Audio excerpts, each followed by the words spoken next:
Week 5 is here, and we're coming off of our best week on the season. If you have any questions about your lineup or you just want a second opinion, drop it in the comment section, man. I get back to every single comment before kickoff. Now, we hold accountability on this channel, and here's last week's results. 5-1 on the picks that I gave you guys in the video. We missed on Dak Prescott, man. Against Green Bay, I didn't think he'd go off for 31 points, but that was just a crazy game from start to finish. But overall, let's stay hot and let's keep going. Let's start with the madman himself, Cam Skattebo, who is on the road against the New Orleans defense, who's a top 7 matchup. But that's not the reason we're starting him. It's simply based on volume and his quarterback play.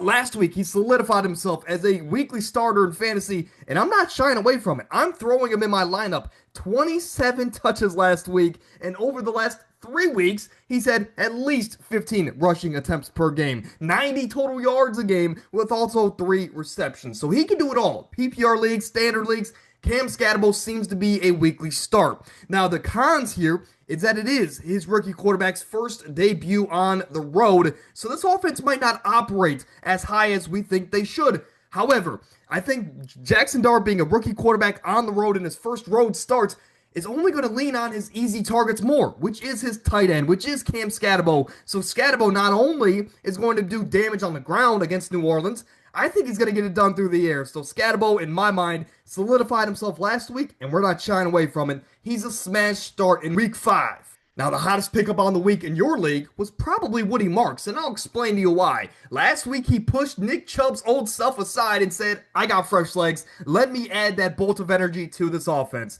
He had 21 touches, 17 on the ground, 4 through the air, and a rushing and a receiving touchdown to go along with all of it. For Woody Marks, he's playing Baltimore on the road this week, and Baltimore just lost their best defensive player in the front 7 outside of Roquan Smith. So not only is this Baltimore defense the worst in the league, they just got worse on paper. So Woody Marks, being the electric receiving and I guess elusive back that he is, I think Houston needs a statement victory, and if they're going to get it this weekend, it has to be on the back of Woody Marks and Nico Collins. The only thing I worry about is the fact that this could be a lower scoring game, meaning slower possessions and less possessions for both of these offenses. But I think the Texans offense can get after Cooper Rush, generate turnovers, and Woody Marks, if he can get the ball in the right situation, might score a touchdown or two to really put our fantasy lineups over the edge. So I'm saying, no doubt about it, he's the hottest pickup on the week, and we're going to throw him right into our lineups. Now, I had a special request because a lot of people are dealing with injuries, so I said I want to focus on the running back position this week. So we're starting Woody Marks, we're starting David Montgomery. A lot of you guys are forced to already start him, unfortunately, but for most people, he's a rotational back. Throw him in your lineups. He's playing Cincinnati this weekend, and the Lions should really just blow them out. Skattebo, we've talked about. I am going to sit Chase Brown this weekend. We just have to wait for that explosive week to throw him back into our lineups. Jake Browning is just not even a fraction of the quarterback that Joe Burrow is, and that offense is struggling because of it. So until they get on the right track, I am going to sit Chase Brown and start these 3 exciting options that I listed on your screen. Now, Bo Nix is going into Philadelphia.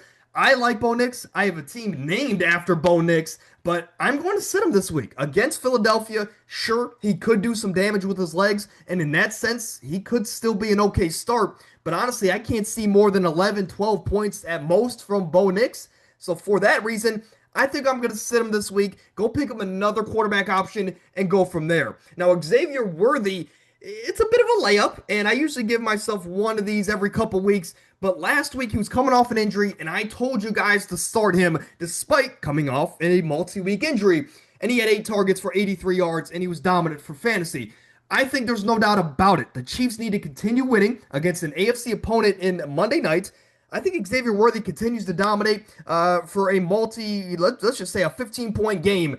I think he deserves to be a smash start in our lineups now that he has really returned to form. But again, 71% correct rate on the season. So if you have any questions about your lineup, the proof's in the pudding. I at least know somewhat what I'm doing, and I can answer you guys down below. So again, any questions, drop them down in the comment section, and you will have an answer before kickoff. Until then, I'll see you guys, and let's go enjoy some Week 5 NFL action.